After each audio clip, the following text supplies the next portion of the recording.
Allahumma sholli ala Muhammad wa ala ali Muhammad.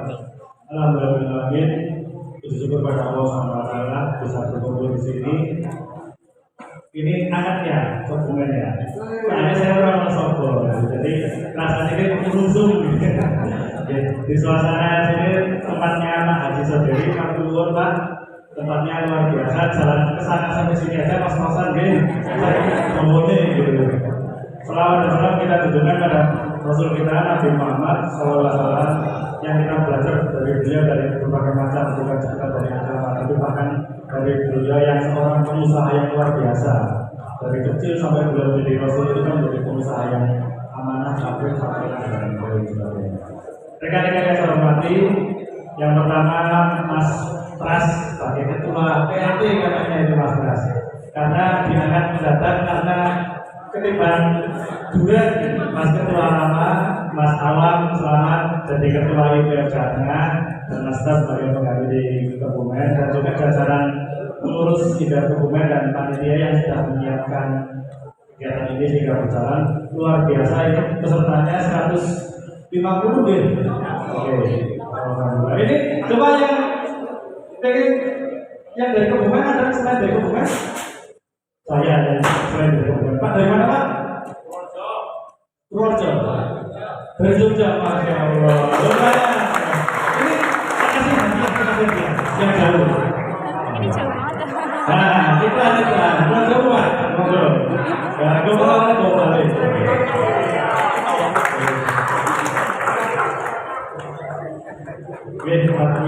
Di kesempatan ini perkenalkan nama saya Alfa Gemilang, Bapak Ibu semuanya, Mas Bambang. Ini Pak Bambang yang sudah juga nih. IPF Kebumen ini luar biasa, gerakannya sangat fenomenal. Ini kayaknya beberapa ada yang mau nyalon ini. Ini boleh nggak dibahas itu Pak Bambang? Katanya kalau di BF belak-belakan, boykot ngomong boykot apa-apa. Oke. Nah, di kesempatan ini perkenalkan Bapak Ibu semuanya, saya sebagai Ketua IPF Sobo diundang, dipaksa, ditelepon Mas Awam, ditelepon Mas Pras, ditelepon macam-macam. Pada kemarin saya suruh ke bawah Mas, sama aja. Udah disiapin kasur, akhirnya belok kiri ngambil ke Kebumen. Gitu. Ya, kali ini Insya Allah yang menjalankan gitu deh ketemu di sini. Nah, di kesempatan ini saya akan sharing terkait dengan branding. Nah, maka dari itu karena materinya tentang branding, bolehlah nanti kasih sedikit deh karena jualan gitu. Kaos yang saya pakai juga ada dikit-dikitnya tentang merek saya. Biasanya saya kalau kegiatan IBR pakainya kaos IBR. Ini karena temanya branding, Young Iklan City, ya Pak. Ini gambarnya ada nggak Mas? Oke. Sopo sing nyopot Pak? Dicopot. Oke. Nah, maka dari itu disclaimer dulu bahwa ini saya cerita nih Bapak Ibu semuanya sharing terkait dengan perjalanan bisnis yang saya alami, dan saya juga masih belajar Bapak Ibu. Mungkin di kesempatan ini saya di depan sebagai mentor bahasanya ya, tapi di lain waktu insya Allah saya akan dengan senang hati belajar dengan rekan-rekan semuanya di Kebumen, karena Kebumen itu ternyata luar biasa banget nih. Saya belum kenalan sama Mas Adit, ini kenalan Mas Adit. Dan Pak Adit sendiri juga saya ternyata, Allah ya, bom goblok, sampai itu kok bohong banget. Gitu, luar biasa, dan juga Bapak Ibu semuanya gitu. Nah, maka dari itu sebelum kita memulai, marilah kita luruskan niat. Tadi belum berdoa ya Mas, kita sudah baca Bismillah dua. Ya, kita awali ini dengan berdoa bareng-bareng karena ini menjadi salah satu niat kita. Semua apapun kalau niatnya kurang baik kan jadi enggak manfaat dan enggak jadi pahala lagi. Maka dari itu yuk kita berdoa bersama-sama, niatkan di sini untuk belajar bareng-bareng. Oke. Bismillahirrahmanirrahim. Rabbi zidni ilma warzuqni fahma. Nah, kelihatan nggak yang di belakang? Saya lagi ngintip sini nggak apa-apa. Jadi ini cerita terkait branding strategi, karena ngomongin branding, akhirnya ujung-ujungnya ngomongin bisnis, gitu.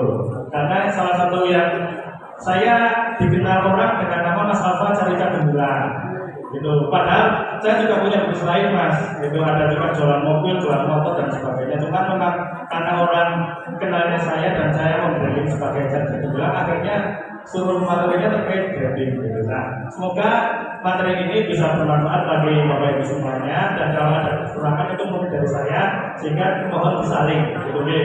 Karena juga saya juga manusia. Mas, ininya poinnya belum nyambung ya? Ini malah geser yang itu mas, itu mouse-nya. Nih. Coba ini mouse-nya digeser aja.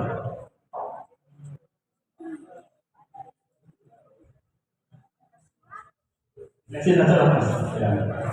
Oke, nama saya Alhamdulillah, saya aslinya Kertek, Bapak Ibu semuanya, Kertek Wonosobo, jalur kalau lebaran itu jalur paling macet di Wonosobo. Itu kalau lebaran macetnya bisa sampai 2 jam, jadi lumayan. Tapi saya senang macet karena semakin macet rezekinya makin banyak kalau bagi saya, karena ekonomi pasti berat, gitu deh.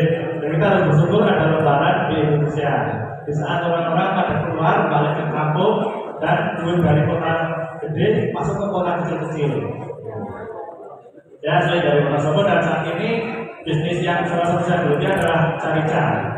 Carica itu kalau di Wonosobo itu adalah ini apa namanya? Nah, ini buah khas, buah dari Wonosobo. Buahnya itu bentuknya kayak pohon pepaya.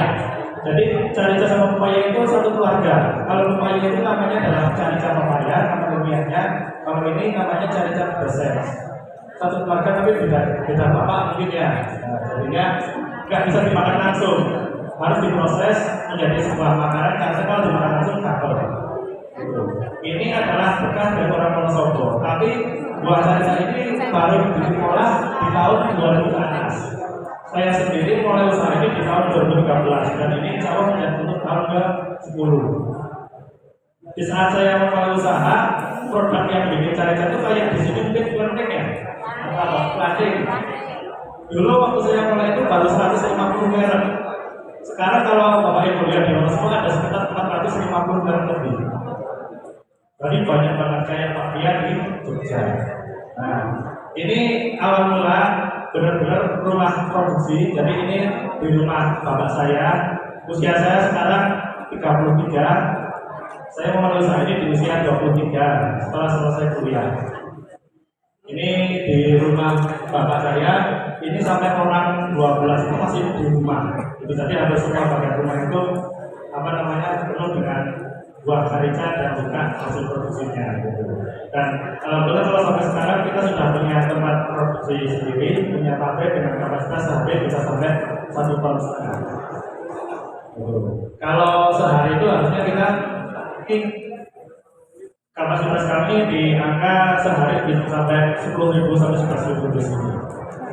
Cuma sekarang masih ada masalah, salah satunya adalah di bahan baku.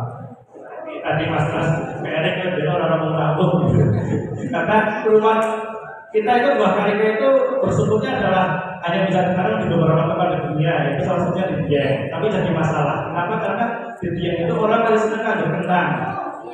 Kalau di Dieng itu orang ngadu kentang koralangan. Gitu, orang kita koralangan. Kenapa? Karena kalau mau ke kebun, kentang itu kan tiap hari bisa ke kebun. Gitu. Akhirnya karika itu cuma jadi tukang sari. Nah, ini PR kami juga bahwa gimana caranya agar karika ditumbuhkan dan dioptimalkan. Salah satu yang kita lakukan adalah optimalkan para petani. Ini video salah satu petani kita. Ada suaranya nggak ya? Saya dengan Mas Alfa itu sekitar tahun 2014 waktu saya masih kuliah, saya melihat bahwa kami ini mitra kami petani dan juga supplier. dari semua proposal baru. Jadi ketika buah usaha cari-cari ini berkembang, insya Allah juga akan mengembangkan juga lokal. Dan itu yang kita syukuri banget bahwa karika ini menjadi salah satu tanaman lokal yang dijual tidak langsung dalam bentuk jadi. Kalau lihat sayuran kan jual langsung jadi sayuran gitu deh.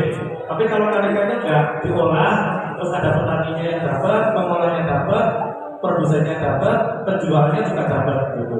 Nah, salah satu cara yang kami lakukan agar petani yang berkembang itu adalah ini kita bina para petani, bahkan tiap tahun kita piknikan petaninya. Tapi juga masih PR banyak. Nah ini ketemu salah satu petani yang untuk mengisi menjadi menjadi supplier di rumah produk. Nah, ini terkait dengan market karena kenapa saya tampilkan di sini? Karena memang kami saat ini menjadi salah satu karika terbesar di Wonosobo. Dan itu kita butuhkan data kayak gini. Kenapa? Agar kita jangan sampai bisnis udah lama bisnis, tapi ternyata kita nggak tahu bisnis kita itu cocok. Orang bilang bisnis kita enak, tapi ternyata nggak laku. Ada yang gitu. Kita merasa bahwa makanan kita paling enak, produk kita paling bagus, tapi ternyata konsumen nggak ada yang beli. Nah, itu terjadi kenapa? Karena kita seringkali tidak mencari tahu apakah kebutuhan konsumen itu ada. Maka dari itu tiap tahun kami melakukan 2 kali riset di awal tahun. Yang pertama adalah riset pada customer pelanggan, yang kedua adalah riset pada toko-toko. Kalau riset pada toko ini yang melakukan itu bukan dari kami sendiri, karena kalau lakukan dari kami hasilnya pasti enak, ya kan? Pas kali-kali kalau enak bodor, enak kalau enak banget tak jawabannya kan? Ini kita pakai mitra, yaitu mahasiswa dari kampus. Mereka selalu keliling ke toko-toko kemudian menanyakan. Jadi secara branding kita ini, ketika ditanyakan kali-kali apa yang paling dikenal oleh pembeli, 74% jawabannya adalah cari-cari pembelaan di antara 400 lebih. Jadi ini jadi ini membuat akhirnya kita dan itu bisa kita ukur tiap tahun. Kita cek terus di Wonosobo sendiri. Kami sekarang masuk di sekitar 105 oleh-oleh untuk Wonosobo. Kalau Kebumen ini masih jarang teman-teman. Paling kemudian dari kita kan nggak ada ya. Kita Pasaraya ada, nah kita ada juga. Kita Pasaraya itu. Nah, itu market kita. Nah, gimana caranya kami membangun branding? Ini nanti akan kami seringkan karena kami memulai usaha ini dari nothing. Dari yang tadinya itu saya dulu S1-nya pendidikan matematika, tidak ada ilmu terkait bisnis, terus juga belum kenal IBR. Saya kenal IBR itu rupanya masih dikit sih, masih TK, saya sekitar 500 juta terakhir kali di IBR gitu, tahun 2015. Tapi saya berpikiran ketika saya hutang 500 juta, tapi saya harus punya omset satu bulan 500 juta. Kenapa demikian? Agar tidak sampai jeblok. Seringkali ada aliran-aliran, misalnya aliran cashback-nya gitu ya, utangnya mampunya cuma 100 juta, tapi karena aset kita bisa dibayar lebih, akhirnya utangnya miliaran. Padahal dibutuhnya cuma 100 juta. Akhirnya jadi masalah nantinya adalah nyicilnya pakai cara apa bingung. Gitu. Jadi akhirnya jebol gitu. Ini survei ini kita lakukan di setiap awal tahun. Nah, ini produk kami ada macam-macam kemasannya dan kita juga main di media sosial. Ini salah satu video yang lumayan naik dulu di TikTok yang nonton 12 juta orang. Padahal videonya nggak penting dan itu harus kita lakukan di era digital kayak gini kalau kita ngomongin tentang branding. Ini nah, kita ngomongin tentang branding. Coba kita diskusi dulu teman-teman semuanya. Selling, branding, dan marketing. Apa bedanya dan gimana maksudnya? Silahkan bisa kalian yang bisa jawab, monggo. Maju. Beda selling, marketing, dan branding. Ada? Ayo, ibu-ibu, bapak, mas-mas. Oh, mas, coba. Gak apa-apa, coba aja, gak apa-apa. Oh, benar. Branding bentuk apa yang dijual, marketing pasar. Market pasar ya mas. Sedang pasar, sedang jualan, sama sedang bangun merek gitu ya. Ini 3 hal yang hampir sama, tapi ada hal yang berbedanya, yaitu dari sisi goalnya. Jadi kalau ngomongin goal, selling itu goalnya itu adalah omset. Kita kalau berbisnis kemudian tiap hari PR-nya masih omset terus, itu masih tahapnya masih jualan, masih di tahap fase jualan. Dan itu biasanya kalau di dalam bisnis pasti harus ada. Nggak mungkin kita bisnisnya jalan kalau nggak ada sales, betul kan? Makanya sales itu harus ada. Tapi apakah sales itu menjadi penentu terus-menerus? Kalau menurut saya tidak. Kenapa demikian? Karena kalau jualannya bagus, sekarang karena mungkin lagi momentumnya. Tapi ketika lagi turun, misalnya pandemi, misalnya ada kompetitor yang datang dan sebagainya, tahu-tahu kok tiba-tiba bisnis kita kok jadi turun, gitu. Karena kita mikirnya cuma bisnis itu adalah jualan. Nah, berbeda dengan marketing. Kalau marketing itu adalah market share, goalnya adalah market share. Nah, kalau secara manfaat, yang sell itu adalah menjual fitur, menjual fungsi. Ini jual carica, yang penting adalah makanan oleh-oleh itu doang. Tapi kalau di marketing menjualkan manfaat, manfaatnya apa, baru kita tawarkan. Nah, di branding itu adalah goalnya itu adalah loyalitas pelanggan. Gitu. Namanya loyalitas pelanggan itu tidak melulu harus langsung beli saat itu. Makanya kalau dilihat waktu, kalau sales itu bisa harian, tapi kalau bangun branding itu bisa bertahun-tahun, gitu. Dan itu butuh proses.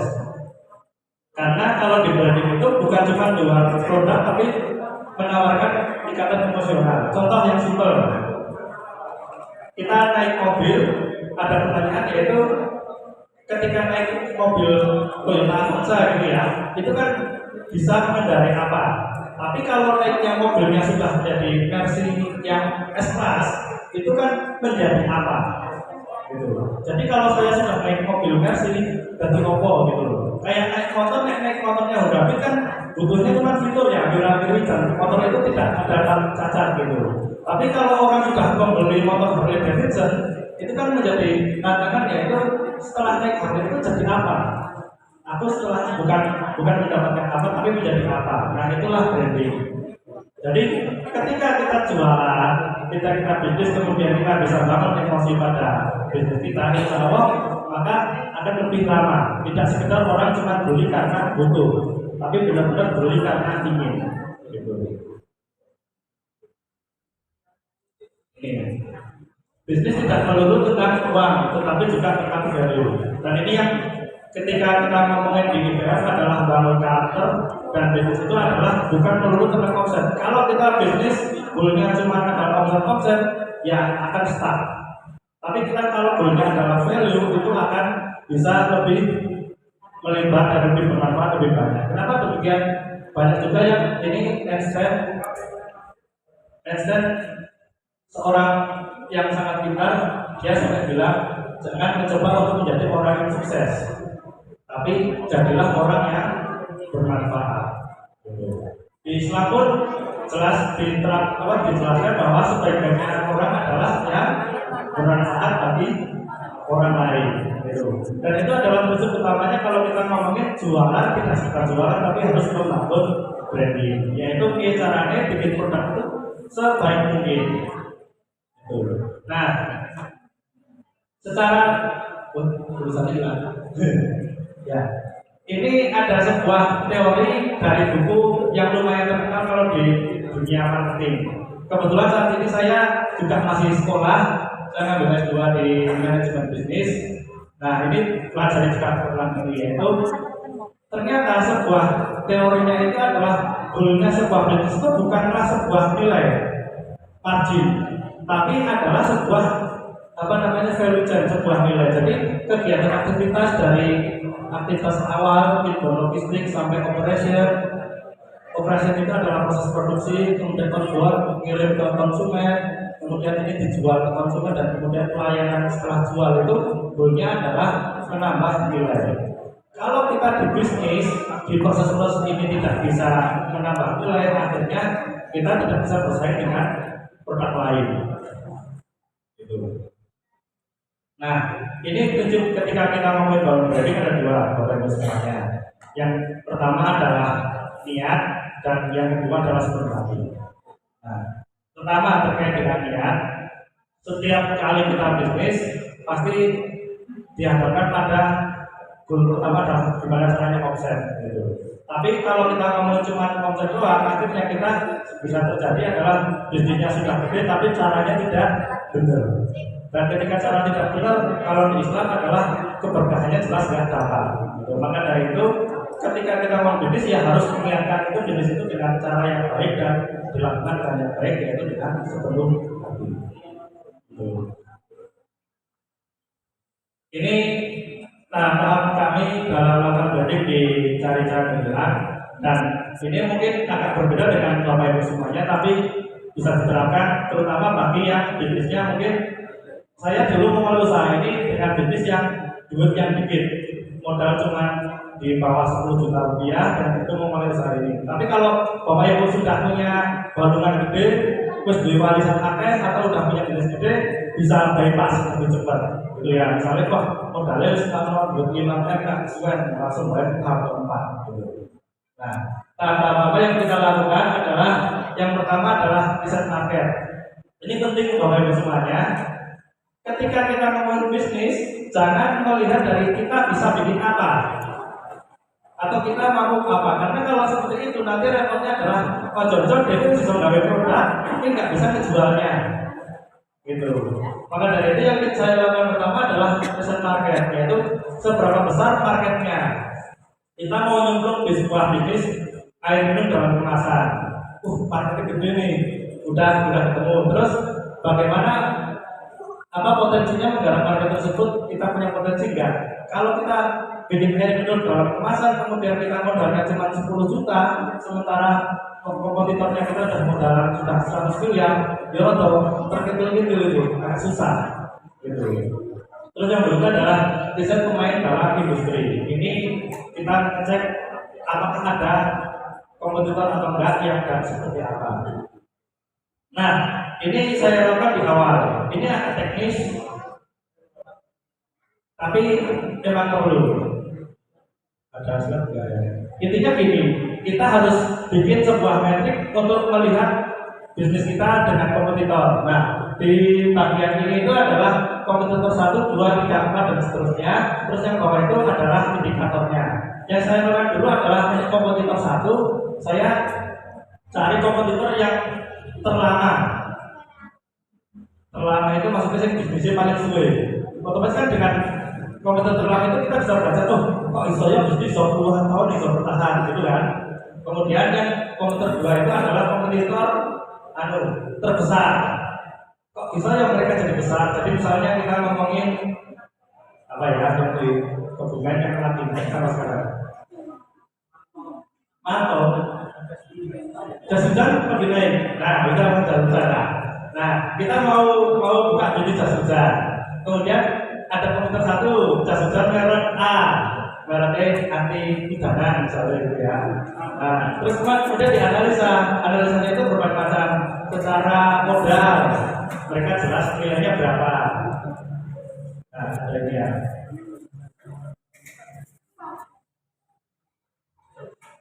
Terus secara digital marketing, terus secara tim dan sebagainya. Ini coba tak contohin.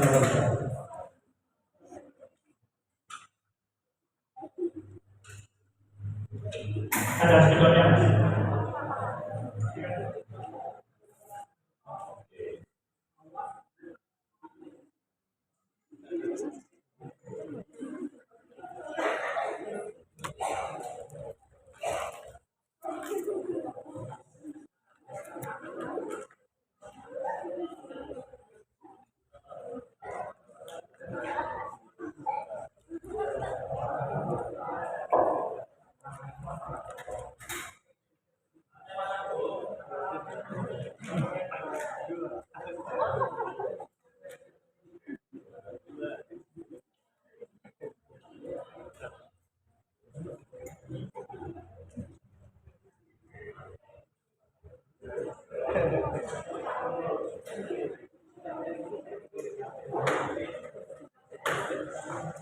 Oke, langsung ya. Misalnya ini ada di sini ada apa? Jas hujan ya. Jas hujan merek A. Jas hujan merek A itu kalau yang ini dipilih karena misalnya paling besar gitu ya. Paling besar. Terus dari sisi modalnya dia dari 1 sampai 10 misalnya, karena sudah besar modalnya jadi 8. Terus kemudian dari sisi pemasaran kreatif pemasaran.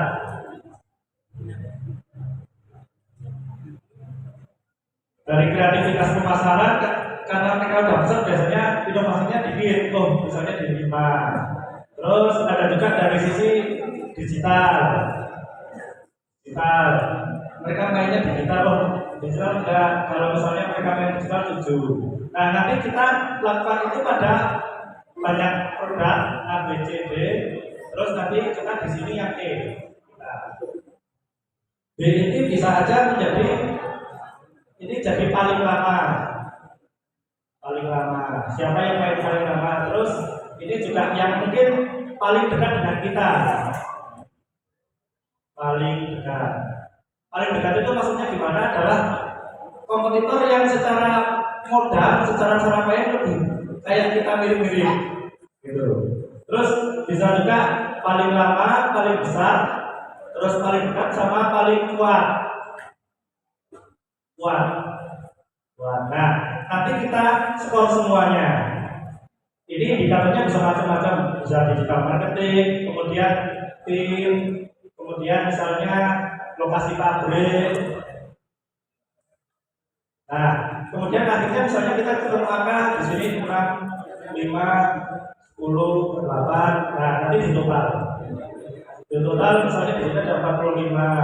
Terus di sini ada 38, di sini ada 42, di sini ada 44. Nah, nanti kita bermainnya di sini.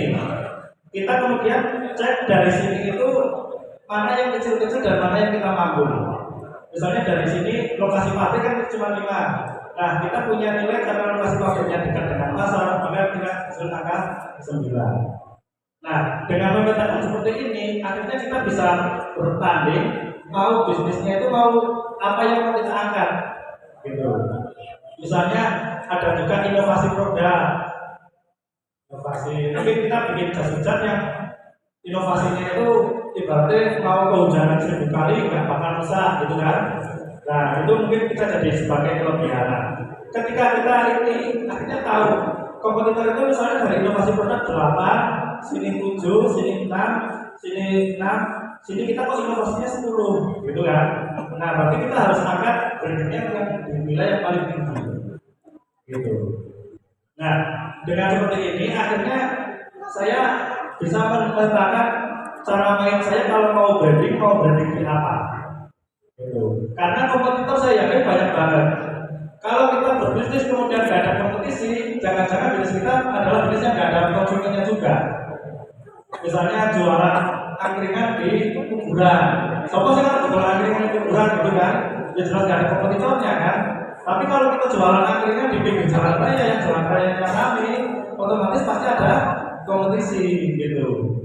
Nah, makanya dari itu kita harus bikin metrik sehingga kita mau kangen di mana. Misalnya kita ketemu bahwa kita hebatnya di sini, digital sama di produk inovasinya. Akhirnya nanti kita kuatkan di hal ini. Jadi paling nggak kita tahu metrik. Nah, bahkan dulu waktu saya mau mengambil usaha, saya sampai itu. Saya tanyakan ke pasar bahwa saya tanya, Bu, produk yang paling laris mana? Oh, merek A, saya beli produknya. Terus produk yang paling besar mana, Bu? Merek B, saya beli produknya. Kemudian saya cicipi dengan blind test. Blind test itu dicicipi dengan cara apa? Jangan dilihat mereknya, tapi kita cicipi ke orang, enak yang mana. Sehingga akhirnya kita tahu, ternyata produk yang paling besar rasanya dan enak. Ternyata saya bisa lebih enak dari itu. Akhirnya saya punya kelebihan di rasa. Gitu. Jadi blind test itu digunakan biar kita jangan sampai bikin produk itu menurut kita enak. Jadi kali-kali bilang ini, kalau menurut saya pribadi ini terlalu manis. Ini terlalu manis menurut saya pribadi. Tapi hari ini saya lakukan survei pada 200 pelanggan tiap tahun. Cara yang melakukan surveinya gimana? Saya bikin pertanyaan. Menurut Anda, kali-kali bilang manisnya berapa level 1 sampai 10? 10. Misalnya pertanyaan pertama, manisnya berapa? Wah, ini harusnya tadi kok nggak usah sampai oke yo. Nah, dari 200 orang yang menjawab ternyata banyak kan adalah 10. Banyakan itu adalah di angka sini yang tinggi 8, 9, dan 7. Kemudian saya, ini kan menurut mereka kali kedua kan berarti 8, 9, sama 7. Manisnya kan 7, 8, 9. Terus saya pertanyakan lagi soal nomor 2. Menurut Anda manis yang ideal di level berapa?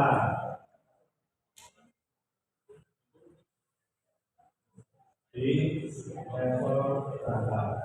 Sama, pertanyaannya dari 0 sampai 10. Nah, ini buat tes apa? Jangan-jangan kita misalnya bikin kopak gitu, bikin krepek. Krepek kita menurut kita gurih banget, tapi ternyata konsumen itu nggak mau yang gurih. Akhirnya kan kita cuma overlap. Krepek saya itu adalah krepek paling gurih, pecel saya itu adalah pecel paling pedas. Padahal konsumen nggak butuh pecel yang pedas, butuhnya pecel yang mengenyangkan. Gitu. Nah, kemudian ditanyakan lagi, ternyata jawabannya masih sama, cuma agak menurunnya di angka 8, sebelahnya dikit dan 7-nya dikit-dikit. 7, 8, 9. Yang lainnya dikit-dikit, ada yang bukan 0, ada yang bukan 10, ada tetap. Tapi dikit-dikit. Nah, ternyata akhirnya kita menyimpulkan bahwa karika gemilang itu manisnya pas. Rasanya kami segini, harapan mereka segini. Gitu. Jadi itu membuat akhirnya produk kita tidak bikin produk sembarangan. Gitu. Jadi salah satu prinsip branding itu adalah gimana caranya produk kita meyakinkan dengan pelanggan. Jadi nggak kayak pelanggan butuhnya apa, kita kejualnya apa. Gitu. Oke. Nah, ini adalah salah satu tips yang utama ketika kita mau branding adalah dalam melakukan branding, promosi apapun akan kalah dengan yang namanya word of mouth atau getok tular. Kenapa demikian? Kita itu akan cenderung membeli suatu produk dari orang yang sudah merekomendasikan. Mas, nek gak tuku wedake di kono wae, nek gak kopi di kono kopi ini enak, gitu kan, daripada yang jualan itu bakulnya. Gitu. Maka dari itu ketika kita membuat bisnis, usahakan bisnis kita itu sebaik mungkin produknya sehingga orang itu tidak sulit untuk menawarkan rasa itu pada teman-teman yang lain. Gitu. Jadi kalau ngomongin bisnisnya adalah makanan, kita itu wajib. Kalau bapak ibu bikin produk enak aja masih bingung, itu repot. Ini enak orang ya dan sebagainya, itu repot. Makanya kita harus dengan survei seperti ini. Survei itu biar tahu itu kita atau enggak. Nah, yang berikutnya adalah gimana caranya agar mereka itu orang itu bisa ketular ke orang lain. Gitu ya, itu kualitasnya harus diperbaiki dan sebagainya. Nah, yang berikutnya adalah ketika kita ngomongin branding agar lebih kuat, di tempat saya yang selalu adalah bikin produk yang berbeda dengan produk lain. Jadi dulu itu kemasan carica itu yang dilakukan itu adalah orang menggunakan cupnya besar sama botol kaca. Ada yang tahu ya, botol kaca itu kan untuk botol sama tutupnya aja harganya Rp40, mahal. Dan untuk cup besar juga demikian. Akhirnya saya bikin sebuah karika dengan kemasannya cup kecil segini gitu. Nah, ini itu sebenarnya dulu bukan karena sebuah inovasi. Ini itu kecelakaan. Nah, ini dulu kecelakaan di mana karena mesin press saya dulu harganya cuma 700.000 itu, kalau buat bikin cup besar itu rusak. Akhirnya pintu-pintu lewe bakal ngomong, Mas, gawe kecil baik, kenapa? Karena biar nggak bener gitu makan karika. Nah, itu akhirnya jadi pembeda dengan yang lain, gitu. Kalau kita bikin produk baru, bisnis baru, kemudian kita nggak ada pembeda dengan yang lain, bagaimanapun branding kita itu susah juga. Gitu. Makanya jawaban itu adalah di toko oleh ada satu toko itu sampai 10 merek, tapi belum ada yang kemasannya kecil. Gitu. Nah, itu berbeda. Ini contoh ada simulasi sedikit. Aduh, gambarnya hilang. Aduh, sinyalnya hilang lagi mas. Nah, tapi perlu diingat bahwa produk pembeda itu bukanlah segalanya. Karena kalau bapak ibu sudah bikin produk beda, sementara nanti di sini ada kompetitor banyak. Ini ada kompetitor besar. Kemudian kita menang di inovasi produk, ya kan? Bijinya 10. Terus nanti komputer besar itu pasti akan lihat, kok kebetulan karika dengan kemasan kecil bagus, laku. Akhirnya mereka akan itu bikin ikut, pasti terjadi. Yang besar ikutan, yang lama juga, aku sudah kebetulan sesuai payungnya dia ini. Tapi kalau bocah bergawe langsung payung, mereka langsung jadi sini, jadi 7, jadi 10 lagi. Nanti semuanya jadi 10 semuanya. Nah, kalau kita lupa untuk inovasi lagi atau bangun bareng, yang terjadi adalah apa? Nilai kita pasti akan di bawahnya dari kompetitor kita yang lebih lama. Maka dari itu ketika ngomong bisnis, ketika bisnis itu branding paling bagus adalah ketika waktu rame. Kalau di bisnis saya, waktu rame adalah utamanya adalah di Lebaran sama di tahun baru, yaitu waktu banyak orang berwisata. Nah, ketika tahun baru dan itu adalah waktu paling bagus untuk promosi. Jadi jangan promosi itu waktu lagi sepi. Kalau lagi sepi mau promosi berapapun orang ngapain pas orang butuh karika nih, karika. Udah, terima kasih. Jadi maka dari itu promosi bikin produk baru atau bikin ide-ide itu adalah ketika lagi rame. Nah, saya ketika mau lebaran biasanya saya keluarin kemasan baru, keluarin rasa baru dan sebagainya. Itu dilakukan agar apa? Jangan sampai kita ketika lagi musim lagi naik, cuman duit itu masih muda. Kan mesti gitu ya, ketika musim naik, otomatis kebetulannya naik jadi 2 kali lipat, 3 kali lipat. Tapi secara brand tidak kebangun. Kenapa? Karena kita fokusnya adalah oleh duit. Kebetulan kan menyenangkan ya, biasanya jual sekitar 10 juta, tiba-tiba pas saya sekitar jadi 50 juta. Wah, kebetulan terus kita duit betul gitu. Padahal itu adalah sebenarnya kesempatan kita untuk bangun branding. Coba sehari 10 juta yang beli orang 100, sementara kalau waktu sehari 50 juta kan yang beli orang 500, otomatis promosinya akan lebih baik. Nah, ini contoh. Ini ada gambar apa ini? Sapi. Sapinya 1. Kita jualan sapi 1 itu lebih gampang karena nggak ada kompetisi. Coba bayangin kalau sapinya sekarang sudah ada menjadi 16. Kebetulannya sapi kabel. Bentuknya podo, kan mesti bingung ya. Maka dari kita harus melakukan inovasi pada produk agar lebih dikenal. Gitu. Nah, gimana caranya? Nah, ya, makanya diganti. Jadi saya melakukan ini dulu, yaitu ketika produk-produk karika itu warnanya kuning hijau gitu, saya bikin produk karika warnanya ungu. Biar apa? Biar karika kalau ditata gila ada warna yang beda sendiri gitu. Itu saya lakukan. Jadi warnanya diganti. Tapi nanti efeknya adalah ini. Semua sapi warnanya merah kuning hijau ada semua. Ini harus ada inovasi secara produk ya. Nah, inovasi yang dilakukan adalah sebenarnya kadang bukan masalah untuk produknya, tapi adalah cara kita pendekatan produk atau strategi marketing. Dengan cara apa? Nah, cuma di balik, kelihatan nggak? Tadi sapinya kita kuning ya, lainnya sapinya pada nengok ke kiri semua, kita ganti sapinya nengok ke kanan. Jadi inovasi itu nggak harus perlu terkait dengan produk, tapi juga dengan cara pemasaran atau pendekatan. Dan itu juga kami lakukan. Yaitu bicaranya nggak pada betul-betulan karika, tapi kok mau bisa lebih cedak sama gemilang daripada orang lain, padahal produknya sama. Itu bangun branding. Jadi ini. Gitu. Nah, berikutnya kita berapa ya? Keempat, kaji ulang value perusahaan.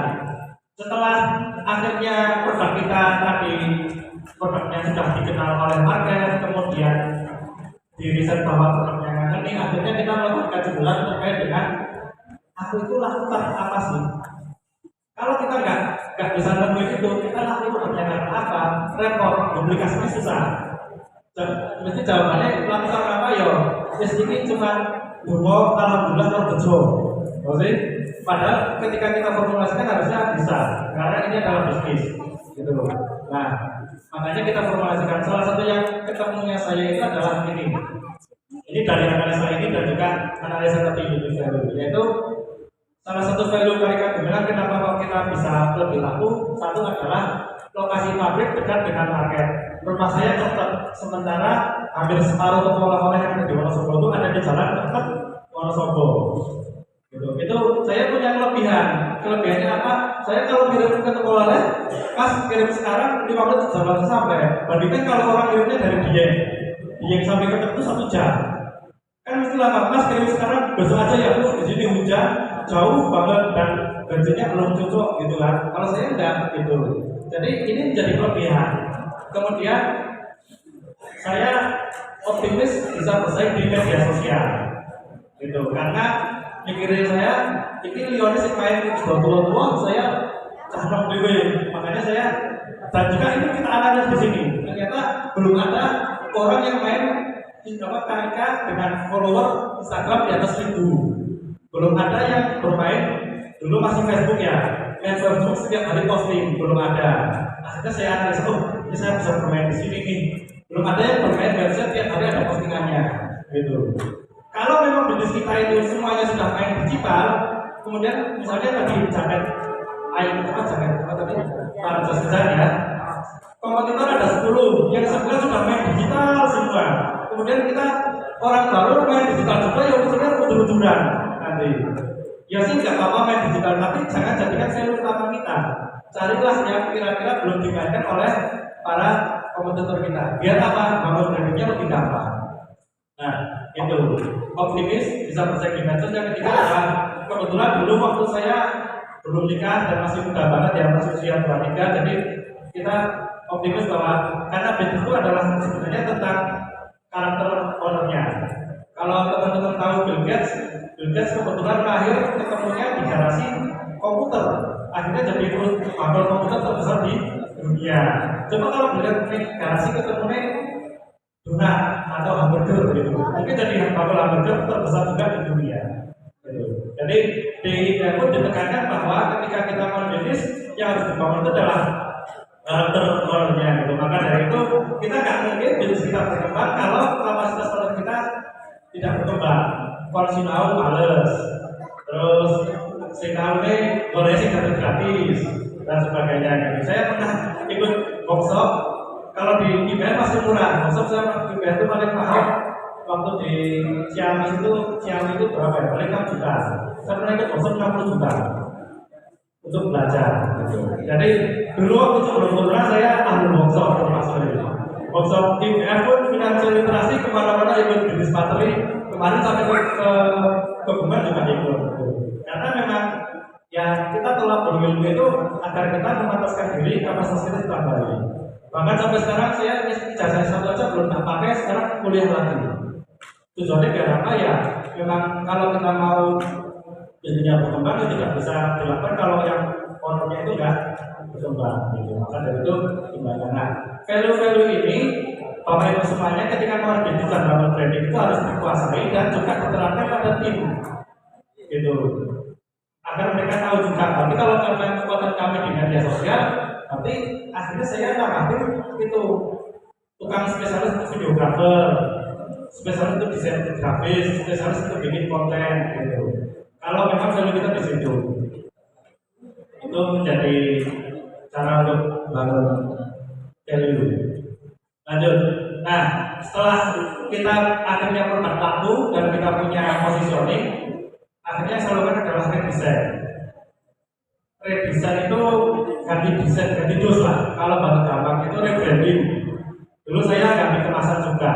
Jadi kemasan yang saya itu dulu kontak ke konsultan branding dari Semarang, Mas Dodi Zulkifli, mungkin bagian besar juga sudah tahu. Itu kita melakukan rebranding karena kami merasa bahwa kemasan yang saya bikin sendiri warna ungu itu kurang rendah dan secara bersaing kurang bagus. Makanya saya cari konsultan yang desain itu kan sebenarnya bayar percetakan selama MOI sampai desain dari logo, benar nggak? Ngapain gawe logo sampai 50 juta sampai 100 juta gitu kan? Nah, tapi kami lakukan. Kenapa? Karena salah satu brand itu adalah salah satu bangun. Brand itu kan sebenarnya kan emosi ya. Tapi kalau kita main produk, emosinya itu kurang terbangun karena produk itu nggak punya emosi. Nah, cara bikin produk itu punya jiwa itu adalah salah satunya adalah bikin kemasannya menarik. Nah, kemasan yang menarik kalau dengan ilmu saya pribadi itu kekurangan, makanya saya pakai desain yang lebih ahli. Akhirnya diubahlah visual branding yang tadinya warna ungu menjadi warna kuning dan hitam. Jadi kalau Bapak Ibu tahu ketemu oleh di Wonosobo, lihat dari jauh, walaupun belum lihat dari tapi lihat warna kuning, hitam kuning, pasti langsung tahu itu gula. Gitu. Itu pun harus ada ilmunya, karena saya pun nggak bisa. Ini yang bikin memang Mas Dodi itu. Jadi ada filosofinya. Ditata kayak gini, tetap tahu bahwa itu pemilihan. Kayak kita kalau lewat ke jalan gede kan kita tahu, oh itu ada toko retail Indomaret, warnanya ini. Ada toko retail Alfamart gitu kan. Bahkan kalau kita masuk ke toko retail Alfamart Indomaret, tahu kalau mau ke ATM berarti dari masuk ambil apa? Ini. Kalau mau beli snack kiri paling pojok. Produk yang paling lain di Alfamart Indomaret itu adalah paling pojok. Kenapa demikian? Karena dia membuat agar yang lainnya juga biar laku. Dan itu kita tanpa mikir, karena itu akhirnya bangun emosi. Nah, visual branding itu penting banget di dalam sebuah branding. Ini yang berikutnya adalah selain visual branding adalah bangun emosi, bangun keterikatan pada kita. Jadi apa namanya, sebuah merek itu, brand itu adalah identik dengan jangan cuma sebuah produk, tapi gimana caranya agar produk itu punya sebuah cerita.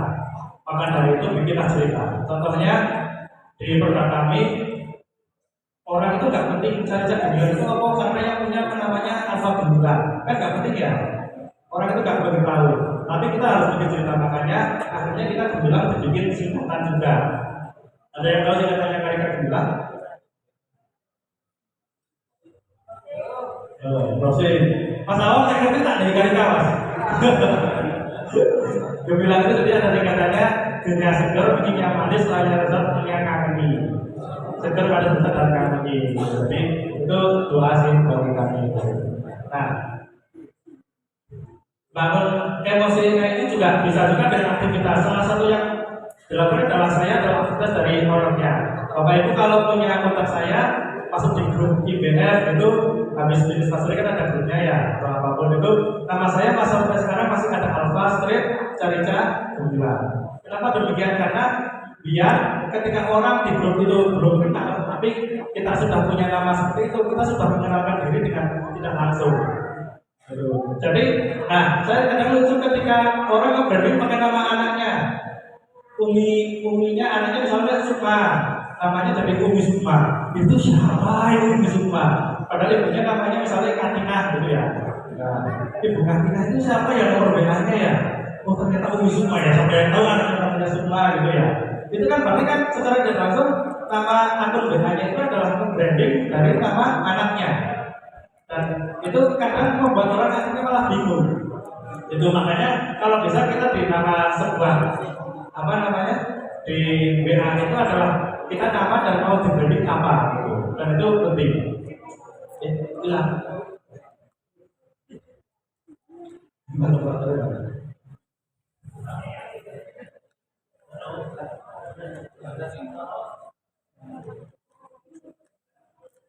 Gitu. Jadi emosional itu dari si honornya, maka saya pun dari seringkali kalau teman-teman bahkan ketika saya pernah survei itu, kalau ketika Mas Alfa apa, Mas Alfa pakai baju hitam, baju Karika Gemilang.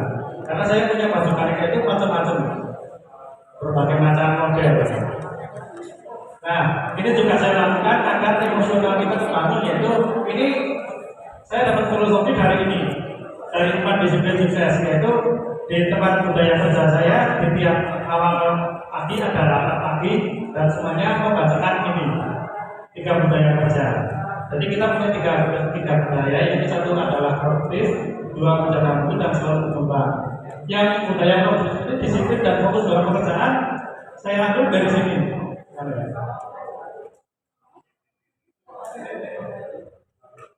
Oh enggak ada. Tapi jadi saya filosofinya ini adalah saya memakai konsepnya dari internet bahwa kalau kita ingin menanamkan suatu budaya, ibaratnya kayak Pancasila gitulah dalam perusahaan, maka kita harus melakukan itu berulang-ulang dan secara mendalam. Maka dari itu kita bikinlah 3 budaya kerja ini. Di dalam ini bukan cuma di bagian produksi, bahkan di bagian marketing pun harus menerapkan hal ini. Nah, kemudian yang berikutnya adalah berkuat brand dengan visual identity di berbagai hal. Ini perlu juga, kita mau mengangkat sebuah isu apa, maka kita harus berkuat brand itu pada isu itu. Dulu waktu saya masih melakukan usaha, mobil saya tak kasih belakangnya tulisan Karika Gemilang. Jadi kemana-mana langsung ada yang lihat posting Karika Gemilang gitu. Tapi berhubung karena saya jualan mobil dan mobilnya berganti, akhirnya sekarang udah nggak tulisin gitu. Jadi udah nggak ada. Nah sekarang di mobil saya paling yang saya branding adalah itu malah bendera Palestina.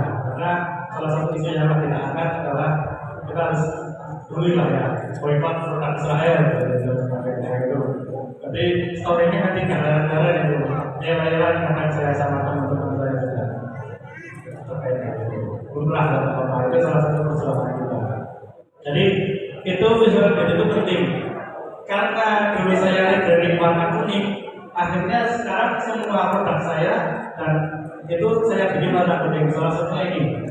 Ini untuk yang offline, itu untuk online. Di produk jelas warnanya jelas kuning, kemasan, kartu nama, brosur. Saya punya ada pabriknya warnanya bukan putih tapi sekarang kuning hitam. Padahal belum buka ya. Jadi kuning hitam. Terus ada mobilnya saya tulisan kedengaran cedermanis tulisan kangen. Jadi kalau parkir di Banjo ada anak-anak goceng ibunya sambil baca seger manis tulisan kangen gitu. Sering banget gitu. Itu biar apa? Biar promosi gitu. Jadi seringkali kita berbisnis itu kadang apalagi lagi mulai, mas bisnisnya apa? Alah mas bisnis cicilan orang penting gitu. Ownernya aja malu menawarkan bisnisnya dan menawarkan bisnis apalagi orang yang mau beli gitu ya. Maka dari itu kalau kita mau fokus branding jualan, cara bangun emosi produk yang paling bagus adalah siapa? Ownernya dulu. Ownernya benar-benar kalau bisa sampai tadi Mas Pras kenalin Mas Alfa cerita duluan gitu ya Mas. Gitu karena memang kayaknya orang kalau lihat saya yang ditanyakan mana ceritanya gitu, bukan mana orangnya gitu. Souvenir juga kita lakukan bahkan sampai ke sendal. Kita punya sound system di kayak gini kan ada lah namanya yang jadi kunjungan itu kan biasanya ada sound system. Sound systemnya kita cat kuning hitam, kita stiker gitu. Website, WhatsApp, Instagram, Bapak Ibu kalau yang punya Instagram silahkan bisa bikin story, caption in-app dokumen dan juga Karika Gemilang iklan. Lumayan nambah follower 1 sih kalau bisa follower semua. TikTok, kembali profil, nah bahkan secara tidak sadar saya mempromosikan Karika dari warna representasi, warna kuning hitam. Ini tadi kan warnanya kuning hitam semua ya. Ya karena itu salah satu strategi kami dalam membangun branding. Jadi branding itu adalah intinya adalah dua hal. Gimana caranya? Kalau branding orang pikir itu adalah brand itu artinya apa? Merek ya. Dan branding itu kan mencitrakan. Nah, tapi kalau sekarang itu semakin berkesan bahwa pencitraan itu adalah barang yang jelek, benar? Pencitraan itu orangnya lagi pencitraan padahal sebenarnya kata dasar pencitraan itu adalah memvisualkan sebuah kampanye yang ingin kita angkat. Jadi produk ini kan bisnis itu adalah produk ya, produk makanan gitu kan.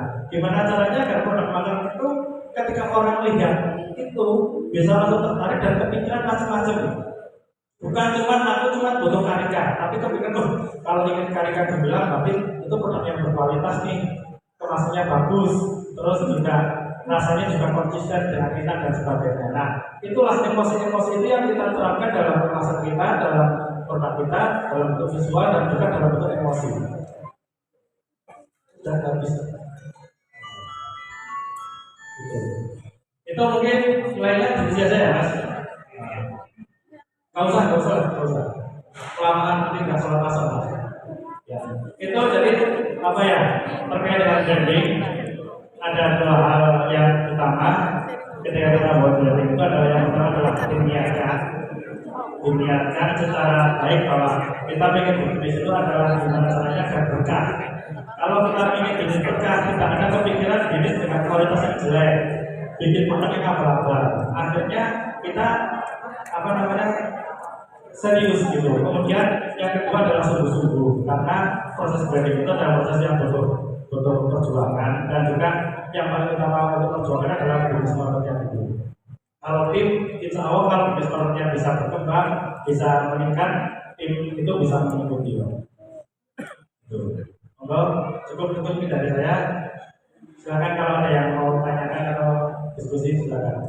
Bapak Ibu. Nanti kalau saya nggak bisa jawab, Mas Nawab suruh jawab. Sesi tanya jawab ya. Monggo. Ada yang mau bertanya?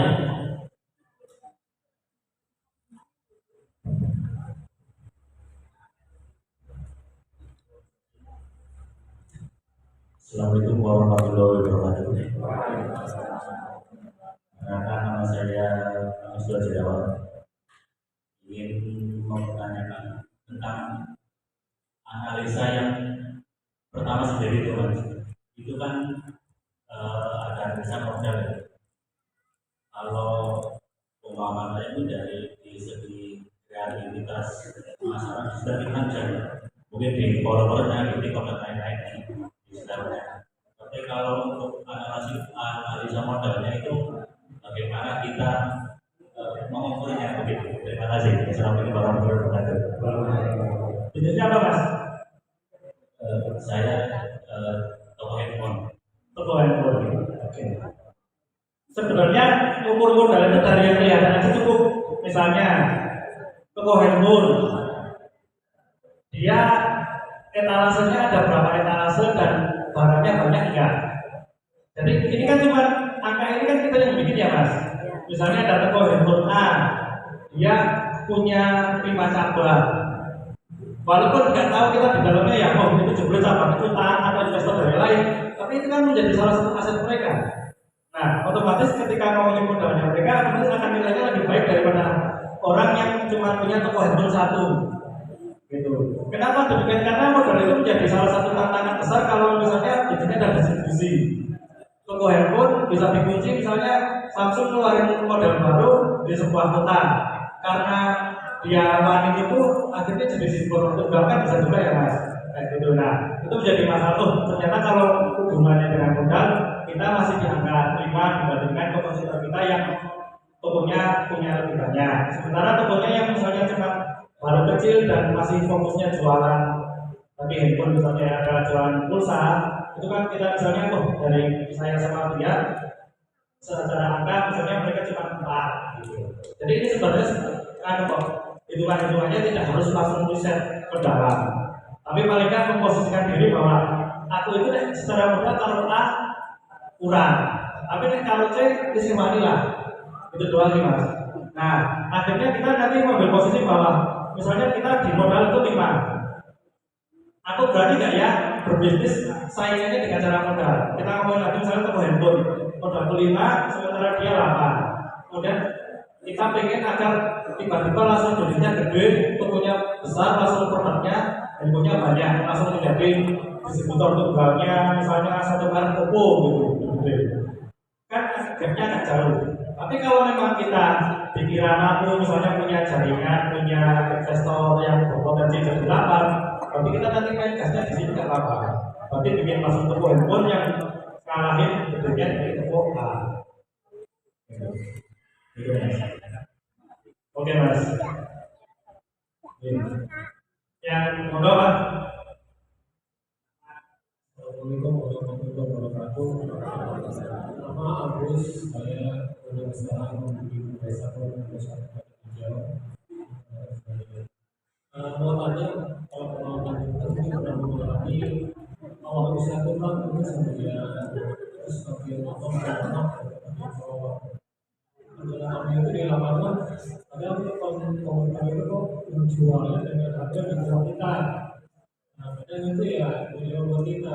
Ini masih ada yang tinggi kok atau yang jualnya di bawah milik kita. Jadi kalau punya kemarin itu dengan intinya itu apa sih yang kita pasang di lapangan itu juga atau yang jualnya di bawah kita. Masih terjadi.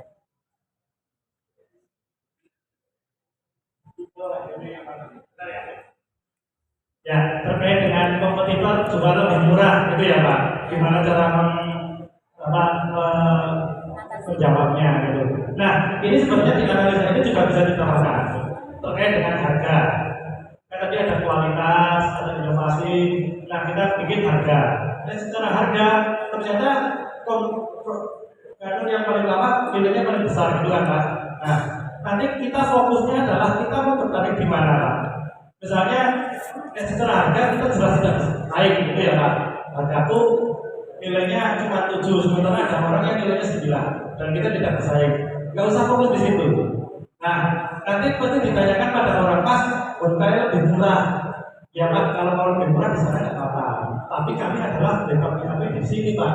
Kita jenengan jadi agennya saya, bikin sagon tiap hari tak kasih foto-foto sagon. Gitu kan? Karena kalau kita di sini, ini membuat akhirnya kita bisa punya kelebihan dan kita bisa ngomongin. Kalau kita kemudian ada orang yang nilainya misalnya di sini terkait modal gede, Mas, orangnya belum mutangi 3 kali lipat Mas. Jangan kalau belum mutangi yo, kenapa? Karena modalnya nggak mampu kan? Yang itu Pak, karena secara modal kami memang kurang, tapi kami punya value di sini. Jadi tidak, kita itu bisnis bisa gede tanpa harus menjatuhkan kompetitor. Karena setiap produsen, setiap produk itu kan pasti punya cara mainnya sendiri. Kalau memang kita nggak bersaing di situ, ya udah berarti itu memang bukan market kita. Nah saya gitu. Kalau kita mau main bersaing secara harga, tapi oke, yuk kita tanding murah-murahan. Tapi di bisnis itu kalau murah-murah itu adalah cara untuk menghancurkan ekosistem. Gitu. Ya, tinggal apalagi kuliner UKM.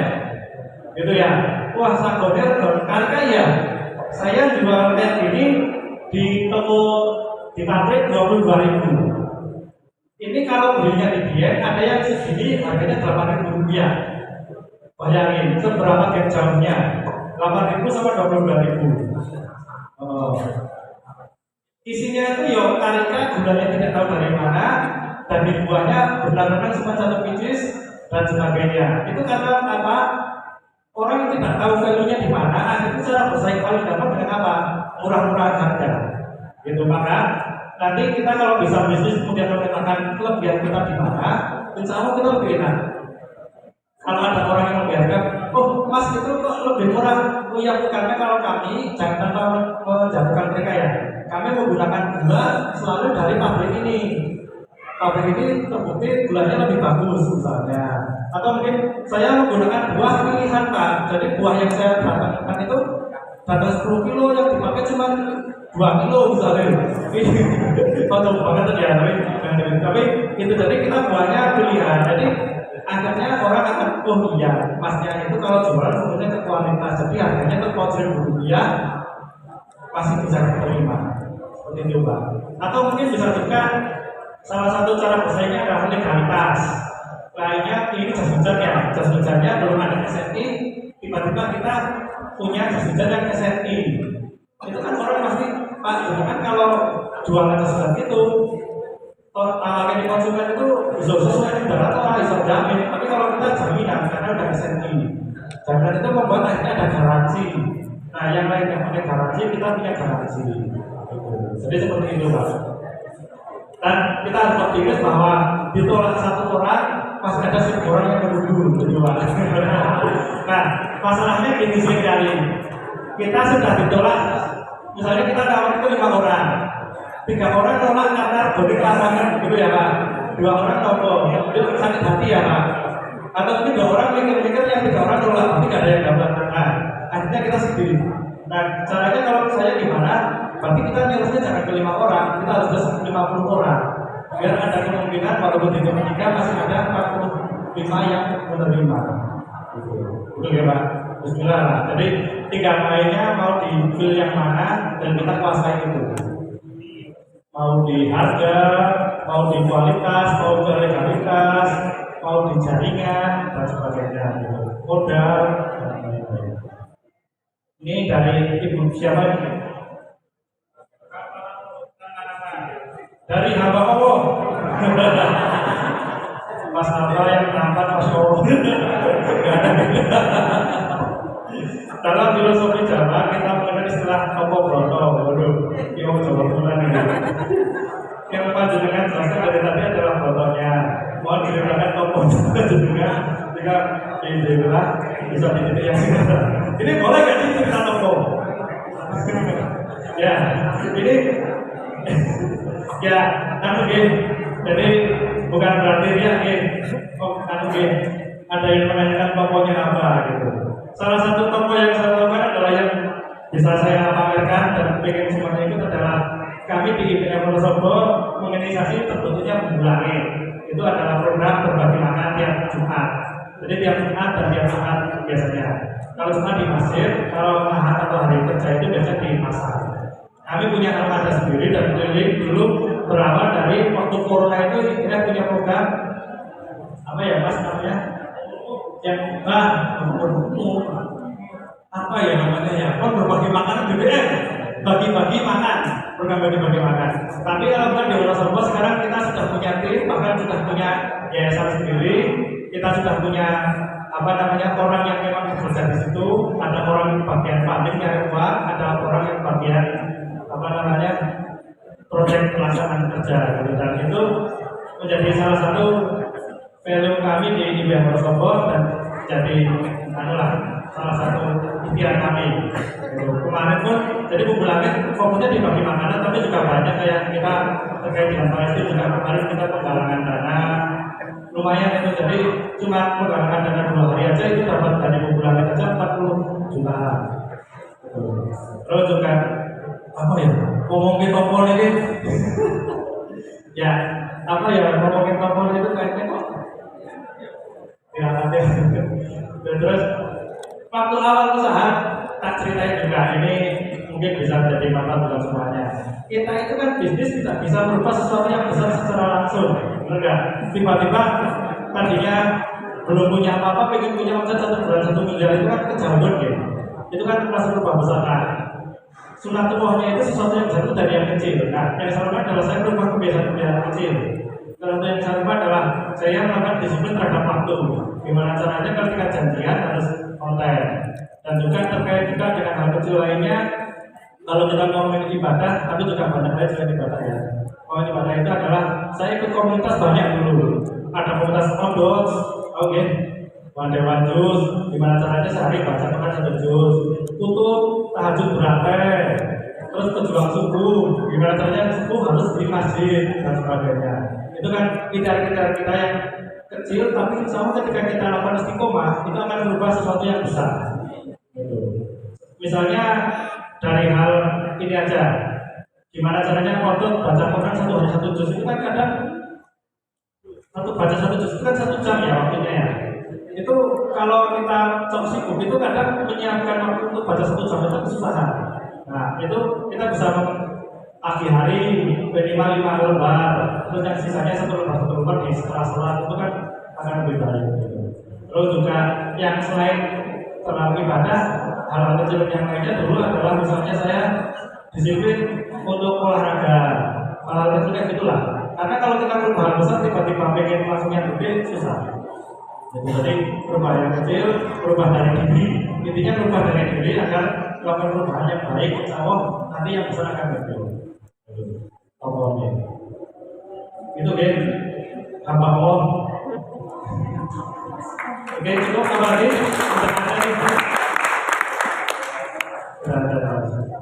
Ada lagi? Masya Allah, banyak banget. Yang depan dulu, yang belakang, sebentar lagi. Oh, ini Pak. Perkenalkan, nama saya Sabri Saja. Ya, Saja. Nah, sebenarnya saya juga sering menggunakan, tapi produknya kalau Wonosobo itu sampul ketika di berkaitan dengan cari cara otomatis kan belum menjadi ikon Wonosobo. Nah, mungkin bisa menjadi ikon Indonesia. Yang saya tanyakan bagaimana ikon itu misalnya saya kan usahanya bergerak di bidang pertanian tapi sejabat zaman.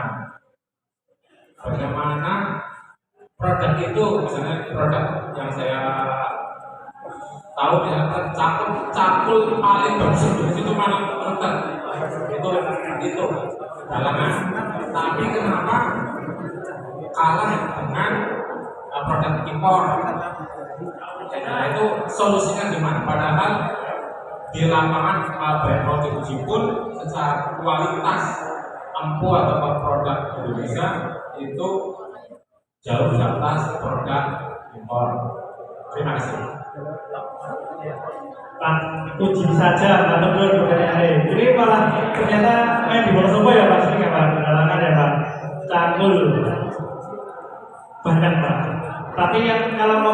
gimana cara yang kita lakukan sebenarnya di IPS sudah diterapkan, yaitu beli Indonesia. Kita mempromosikan produk-produk di saudara kita dulu, promosikan produk-produk dari Indonesia, dan itu merupakan gerakan yang memang berat, apalagi sekarang dengan gempuran berbagai macam itu dari luar. Nah, itu perlu ditingkatkan Pak Cangkul. Kalau memang bisa itu, makanya IPF itu salah satu PR-nya adalah gimana caranya kader-kader IPF itu menjadi bupati, menjadi DPR, baik pusat ataupun daerah. Ini Mas Pras, Mas Awang ini, ayo semuanya, Mas Adi dan lain-lainnya. Jadi itu biar apa? Kita bikin regulasi, diantarkan barang impor. Itu dilakukan oleh Cina loh. Jadi Cina itu kalau untuk masuk produk ke Cina itu susahnya minta ampun. Tapi kalau Cina keluar, gampang banget. Kita beli produk dari Cina sama dari Jakarta bisa lebih murah dari Cina, tuh enggak ongkirnya. Itu ya karena regulasi kita yang kadang terlalu baik gitu. Maka dari itu kalau dari sisi regulasi memang perlu dibikin Pak, itu Pak. Nah, yang bisa kita lakukan adalah yaitu gerakan. Saya pakai sepatu, saya punya Adidas sama Nike di rumah tak gantung karena mau boykot gitu. Sepatunya adalah merek Eiger gitu. Paling nggak Indonesia gitu. Dan itu intinya kalau memang bisa kita lakukan dari kita kurangi produk yang itu air mineral pakainya merek Santri, jangan yang aqua, itu pakai aqua. Saya udah meninggalkan aqua itu dari lama Mas.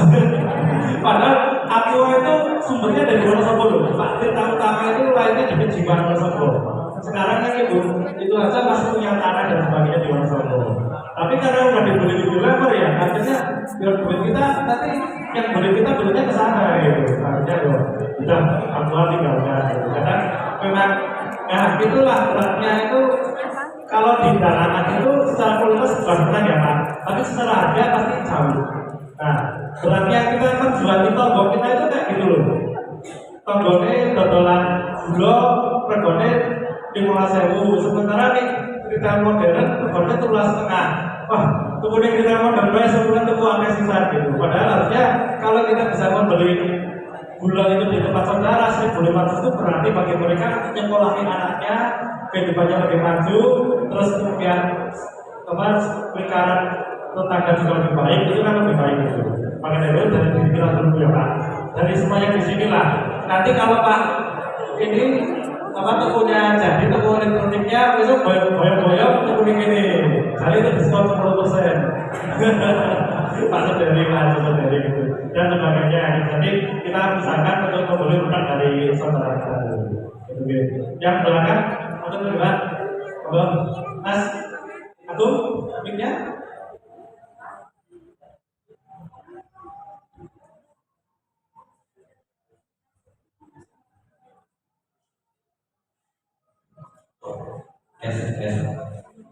Assalamualaikum warahmatullahi wabarakatuh. Perkenalkan, nama saya Arifin, saya dari Purworejo.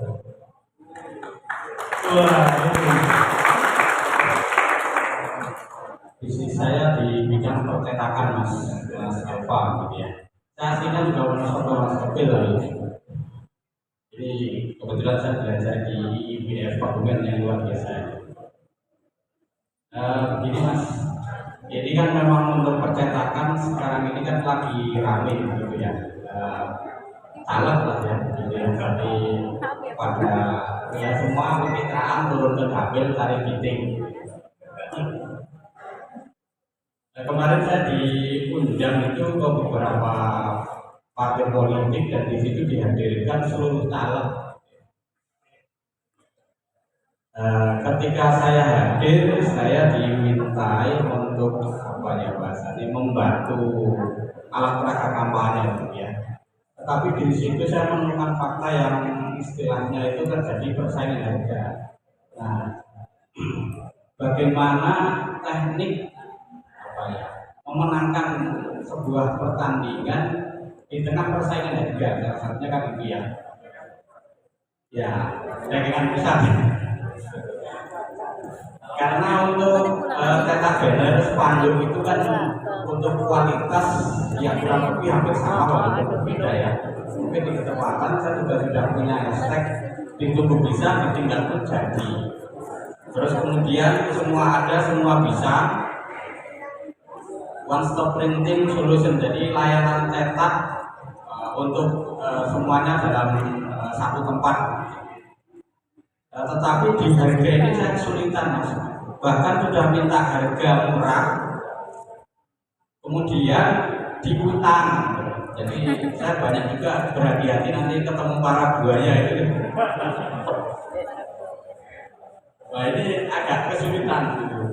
Jadi saya sudah punya HPP sendiri, tapi bagi pemain baru atau pemodal besar berani harga yang lebih murah gitu ya. Persaingannya di situ. Ini bagaimana saya bisa memenangkan sebuah persaingan di tengah perang harga itu tanpa saya harus bunuh diri menurunkan harga yang di luar nalar saya gitu Mas. Ya, itu saja. Terima kasih. Assalamualaikum warahmatullahi wabarakatuh. Waalaikumsalam warahmatullahi wabarakatuh. Lagi-lagi terkait persaingan harga ya. Karika juga mengalami demikian. Saya punya produk yang harganya sudah lumayan, tapi di pasar kan Mas, kok semurah gitu kan. Nah, yang saya lakukan adalah strateginya adalah Pareto. Pareto itu bisa 80-20 atau 70-30. Nah, 70 ini saya fokuskan untuk cari profit. 30 ini adalah dapetin pasar. Karena ya, yang dilakukan adalah apa? Saya punya merek dua. Satu adalah mencari cangkemilan dan mereknya segmentasinya jelas. Satunya lagi untuk ini ketika orang menanyakan harga mereknya dalam caca rica. Tapi kita harus pertimbangkan ini seberapa kuat kita bisa jualan dalam benang murah. Kalau saya batasi 30% dari omset dan tidak boleh melebihi. Kalau bisa melebihi omset yang selalu adalah apa? Bisa saya turunkan ini atau kemudian ini harus saya gas lagi. Kalau nggak kayak gitu, otomatis apa? Kita akan berdarah-darah di sini. Karena fokusnya akhirnya lebih dari 30% gitu Mas. Nah, kalau mungkin tadi juga bisa jawab ke Pak Agus gitu kan. Jadi kita siapkan produk atau itu yang memang bisa bersaing harga. Tapi jangan melebihi sesuai dengan kapasitas kita. Karena itu akan repot. Dan ini bisa dilakukan oleh banyak bisnis. Contohnya misalnya kalau mobil sekarang mobil Honda City kok jadi mahal banget ya, sampai 250 juta akhirnya bikin Honda Brio, gitu kan? Nah itu kan Honda Brio itu kan buat isi harga yang di bawahnya, gitu. Nah kalau memang perlu itu bikin CV yang beda Pak. Bapak mau harga, yaudah ke CV ini. Tapi kalau CV yang harganya murah, yang pertama bayar harus depan. Kemudian yang kedua sebagainya 3 apa gitu. Nah kalau yang ini mau profit, kita ada program tadi di 3 langsung jadi atau apa tadi ya Pak? Tandanya macam-macam ya dan sebagainya gitu. Itu tadi biar nggak capek di harga. Kalau memang pasarnya mau minta di harga. Karena kalau saya rasa kalau di atas 30% nanti ujung-ujungnya kita tinggal itu udur-uduran terus gitu. Ini juga berlaku misalnya kalau kita main proyek kita punya CV-nya kalau proyeknya pemerintah kan ujungnya diputus-putus ya dan boleh selingannya warna-warna kan. Nah ini usahakan CV-nya itu kalau pemerintahnya jangan lebih dari 30% karena 70%-nya maksudnya ke individu atau langsung perusahaan gitu. Jadi biar manajemen finansial di sini sih ujung-ujungnya sih. Karena kalau biasanya kalau di sini kebanyakan nanti jualan itu susah, tapi ada yang lebih susah biasanya lagi utang. Itu Pak. Itu kan Mas itu kan Mas Arifin. Oke. Itu yang saya lakukan. Kalau di pencetakan, saya juga kebetulan di workshop punya bisnis pencetakan, tapi bareng sama Pemuda Muhammadiyah. Tapi lumayan, jadi keuntungannya operasional Pemuda, jadi udah nggak perlu bikin sponsor. Sponsornya itu kemarin kita baru tutup buku dapat 1 mobil Strada, padahal dari pencetakan yang sepele, gitu. Itu ya, lah untuk bisa untuk peradaban tadi. Kembali lagi, kenapa kaum muslim harus kaya ya karena itu perjuangan itu membutuhkan harta dan juga jiwa kan. Gitu. Nah, kalau kita bisa berjuang di harta itu kan bisa dikatakan lebih banyak. Itu ya Pak, Pareto ini namanya. Ini sebenarnya bisa berlaku juga dimanapun. Kayak misalnya bisnis kita itu 80% omsetnya itu berasal dari 20% orang. Atau mungkin masalah kita 80% masalah itu berasal dari 20 orang. Jadi Pareto namanya. Oke, ini tadi dibisikin sama panitia, katanya kita harus sholat karena sholat itu nomor 2. Yang pertama materi budi ya Pak. Yang kedua sadar gitu. Kita ini jam 14.15 katanya sudah ada komat, jadi kita tutup dulu di sini. Nanti tetap dilanjut diskusi sama Mas Awang nanti. Halo Mas Awang, Pak Saudari juga, dan teman-teman dari Kebumen. Gitu. Karena mungkin saya nggak bisa ikut sampai akhir karena ada tugas. Kalau di pemilihan itu ada klien utama, yaitu keluarga. Saya harus jemput istri yang di Banyumas. Jadi saya kebetulan dari Banyumas dan 4 hari kemarin saya tinggal keluar kota terus. Dan baru nanti ketemu Oke, matur nuwun, itu aja mungkin dari saya. Ada yang tanya? Iya deh. Ya Allah.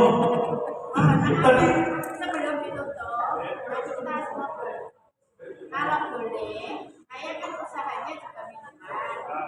Tapi minumannya saya tata dengan lebera. Jadi lidah buaya yang dibikin seperti kaca.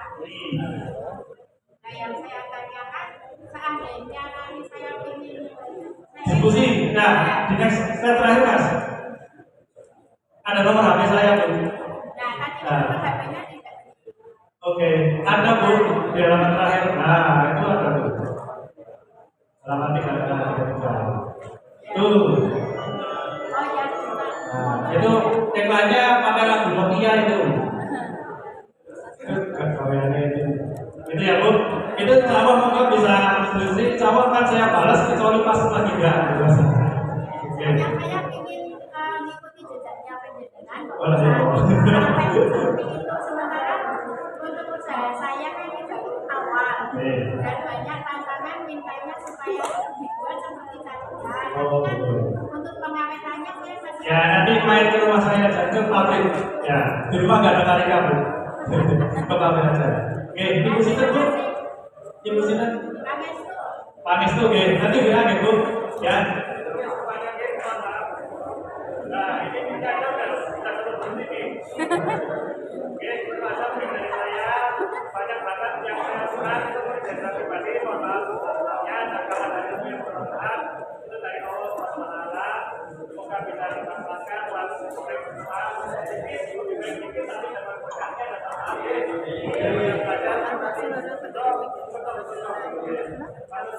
Sampai ketemu di sesuatu. Wassalamualaikum warahmatullahi wabarakatuh. Saya alhamdulillah diucapkan untuk Mas Alfa sekali lagi. Mohon izin Bapak Ibu, mohon waktunya sedikit lagi karena setelah ini kita sholat. Tapi sebelum sholat, kajian hari ini juga sangat istimewa karena banyak tokoh-tokoh juga dari Kebumen yang hadir. Makanya kalau tidak sebentar ke depan memberikan sedikit nasihat untuk kita eman-eman. Mungkin kayak Bapak Ibu sering lihat tokohnya, ngelihat sedikit ke rumahnya, tapi kan kadang nggak tahu orangnya yang mana. Nah, di kesempatan dari ini kita akan hadir juga sosok pengusaha sukses dari Kebumen, pemilik salah satu percetakan terbesar di Kebumen, kepada Bapak Haji Agar. Kita sedikit waktunya untuk memberikan nasihat untuk teman-teman semuanya. Bukan 5 menit Pak, Matur nuwun. Apunten Pak, kalau di BM senang itu jubul Pak. Beliau pemilik dari Puspita Warna. Sering terdengar namanya mungkin Bapak Ibu dari kata kepanggil ya. Monggo.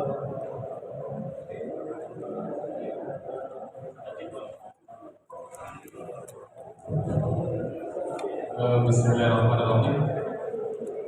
Subhanallah wa bihamdi adada khalqi wa ridha nafsi wa zinata arsi wa midada kalimati. Alhamdulillah, pada hari ini insya Allah hari yang sangat mulia, panjenengan semua bersilaturahmi dalam rangka membangun kebersamaan sahabat semuanya yang insya Allah pada detik hari ini sama-sama mudah-mudahan dijawab oleh Allah. Doanya panjenengan semua pada hari ini insya Allah sama-sama diberikan umur panjang oleh Allah, membangun kebersamaan ekonomi yang kedepannya sama-sama menjadi orang yang bahagia dunia dan akhirat. Saya kalau di sini mau ngomong apa ya? Karena ini rata-rata pengusaha. Saya sendiri juga sebetulnya kalau disebut usaha sukses juga bingung. Ini suksesnya dari segi mana kan gitu. Cuma sedikit saja bahwa orang sukses itu sebetulnya nggak bisa diukur dari segi materi. Mungkin panjenengan semua rata-rata tersima bahwa orang sukses yang tempatnya sudah besar, omsetnya tinggi, lalu sama masyarakat dipuja-puja menjadi seorang bos. Lalu mungkin juga panjenengan semua merasa bahwa kalau orang yang sebesar itu mungkin sama-sama bisa apa-apa keturunan. Cara bahasanya kepengen apa-apa ada. Tapi tekniknya mungkin yang ditanyakan mesti, Pak, saya punya trouble. Kalau mungkin tadi kayak yang percetakan, kemudian saya bisnisnya percetakan. Kalau seandainya bisnis percetakan itu kalau ada harga murah-murahnya, sepanjang dengan bisa jual murah, jual saja. Kalau misalkan dengan kausal modal bahan baku banner 1 meter belinya bahan baku misalkan 6.300, tambah ongkos tinta 1 meter 1.500, tambah ongkos tenaga 1.000, tambah ongkos operasional 1.000, ya sudah biaya kos awalnya berapa yang bisa dijual? Tetangganya jualnya berapa? Ya sudah. Lalu kita mengikuti jualnya tetangga berapa? Sepanjang itu tidak rugi. Kalau tadi ada biaya kos untuk promosi 30%, yang kosnya seperti apa kemampuan kita bisa mengukur diri pribadi masing-masing. Jadi jangan sampai kita memaksakan menjadi orang yang bos, tapi ternyata jadi lemes, jadi nggak punya kekuatan karena kita sok-sokan supaya kelihatan produknya laris, kelihatan dianggap wah di sana ramai, tapi ternyata keramaiannya tidak membawa barokah, hanya mengejar saja. Sebab dunia ini nggak bisa dikejar. Jangan mungkin bisa punya cita setinggi langit, atau jangan juga kadang-kadang bisa juga. Jangan bisa beramal dengan pakai rumus misalkan. Allah memang benar sudah menjanjikan, benar ya, janjikan Allah memang benar. Kalau saya beramal 100.000, kalau pengen dapat 1 juta, amal 100.000 saja supaya bisa dikalikan 10 kali. Ya ini bisa lebihnya kayak ini jangan membuktikan pakai rumus matematika ya. Saya harapkan dengan jangan merumuskan pakai rumus matematika jangan. Sebab kalau rumus matematika nanti Anda akan sahabat akan merasa boring sendiri. Aduh, aku yang masuk ke amal 1.000 itu orang akan kalau sore itu udah ketemu 1 juta ya. Ini akan boring. Tapi Anda cari sendiri. Tadi sudah dari disiplin sukses ini sudah praktekkan saja. Kalau yang sudah berkeluarga, ini praktekkan saja ya, harmonisasi terhadap istri. Anda berdoa kapan bisa konsentrasi? Berdoa. Bisanya konsentrasi pada saat apa? Misalkan dengan bisanya konsentrasi doanya pada saat berhubungan dengan istrinya, ya doa pada saat berhubungan. Kan waktu itu pas benar-benar blank, tidak ada hal lain yang dipikirkan. Bahwa itu waktu yang sangat senangnya, memang waktu itu bisa mustajab waktu itu, ya sudah. Pas dengan pas waktu hubungan sama suami istri, dengan sembari berdoa dengan setulus-tulus hatinya.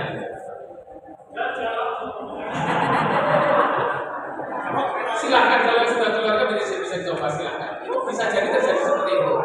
Ada juga orang yang berdoa senangnya mengamalkan amalan sholat misalkan.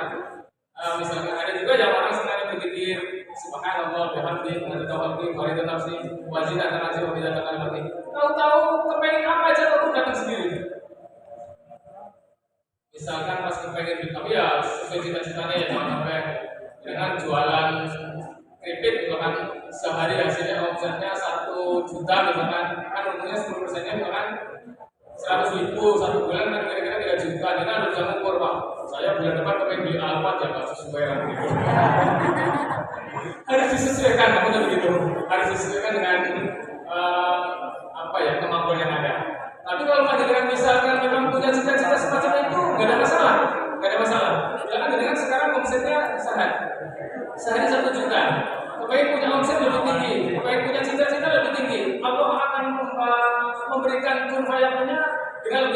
bisa jadi. Wah, saya 3 bulan yang akan datang pengen beli ini.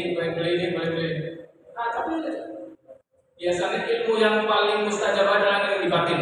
Jadi kalau kamu pengen beli apa-apa, jangan diceritakan dulu kepada tetangganya.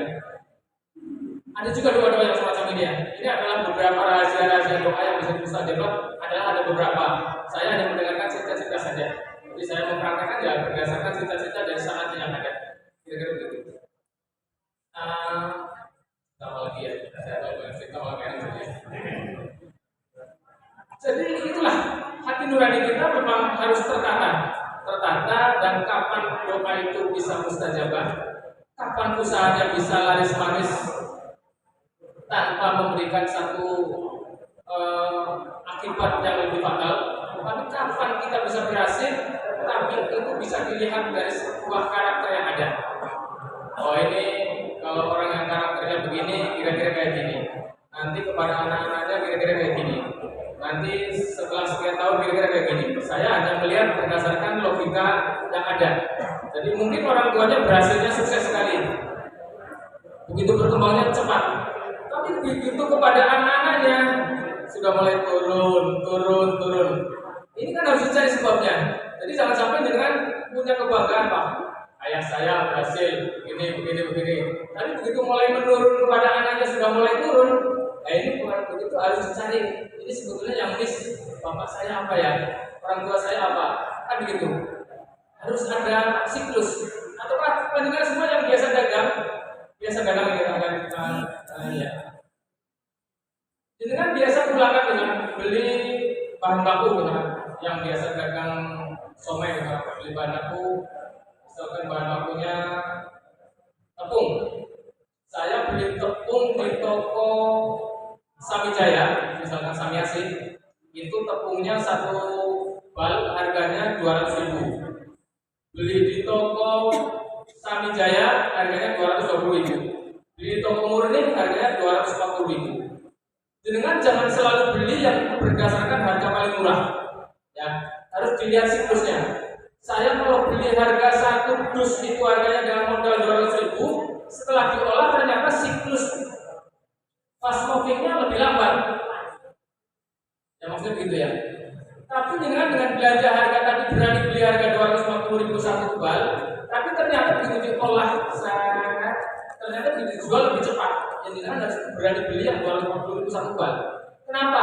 Sebab siklus rezeki itu bergandengan tangan dengan tetangganya juga. Jadi dengan beli saja harga 240.000, tapi harga barang panjenengan itu perputarannya cepat. Walaupun beli harga bahan bakunya mahal, tapi ternyata setelah diolah lebih cepat perputaran rezekinya. Jadi itulah kira-kira kayak gitu. Jadi jangan harus belajar kira-kira ini dianalisa secara bahasa kayak gitu. Tapi saya nggak banyak cerita karena tadi waktu 5 menit. Kalau ceritanya banyak nanti malah nggak enak. Depan dengan terlalu konsen makan jadi ceritanya kalau gitu nggak benar malah bahaya. Kira-kira kayak gitu. Saya rasa ceritanya 5 menit saja lah karena sudah memang waktunya sudah besar, nggak enak.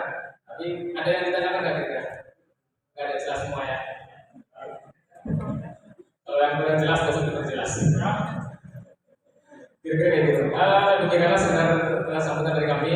Kami kebetulan usahanya percetakan. Nama percetakannya Puspita Warna. Ada di Jalan Kiai Haji Hasyim Asy'ari sekarang. Dulu namanya Jalan Purworejo.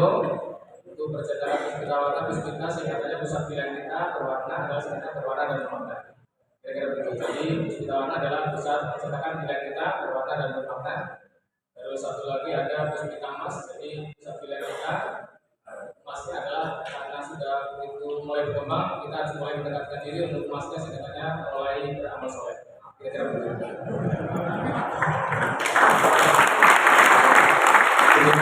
Sebenarnya sambutan dari kami. Kalau seandainya ada kekurangannya, ada salahnya, saya mohon maaf semata-mata karena kekurangan kami. Dan apabila ada baik dan benernya, mudah-mudahan panjenengan pada hari ini sama-sama bermunajat kepada Allah menjadi orang yang sukses dunia surga akhirat, menjadi orang yang surga dunia surga akhirat.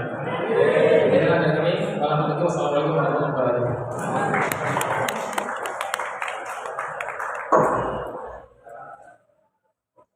Tepuk tangan sekali lagi Bapak Ibu untuk Bapak Ajaran. Terima kasih Haji atas nasihat-nasihatnya. Yang setuju di buatkan sesi satu khusus untuk pengajian. Angkat tangan. Ayo, satu sesi khusus untuk pengajian. Setuju? Ini yang minta banyak pengaji, mohon jangan ditolak. Baik Bapak Ibu sekalian, karena waktu sudah sore, karena tadi kita di awal juga mulainya rada telat. Izin tak tutup bawah 14, tapi masih ada setelah ini, setelah sholat nanti di bawah yang mau ikut kumpul sharing-sharing tanya jawab. Nanti ada Mas Aom, ada Mas Pras, ada Pak Haji Sodri dan teman-teman yang lain. Ada yang pengen kenal lagi tentang IBR yang baru pertama hadir, silakan naik lagi ke sini, kita diskusi. Begitu Mas Aom? Yang mau sholat boleh, di sini juga boleh, atau yang mau sholat di depan boleh. Kita tutup kajian kita pada sore hari ini, mudah-mudahan mendatangkan manfaat yang besar untuk kita semuanya. Kita tutup dengan bacaan hamdalah dan doa kafaratul majelis. Alhamdulillahirabbil alamin. Subhanallah wa bihamdihi, asyhadu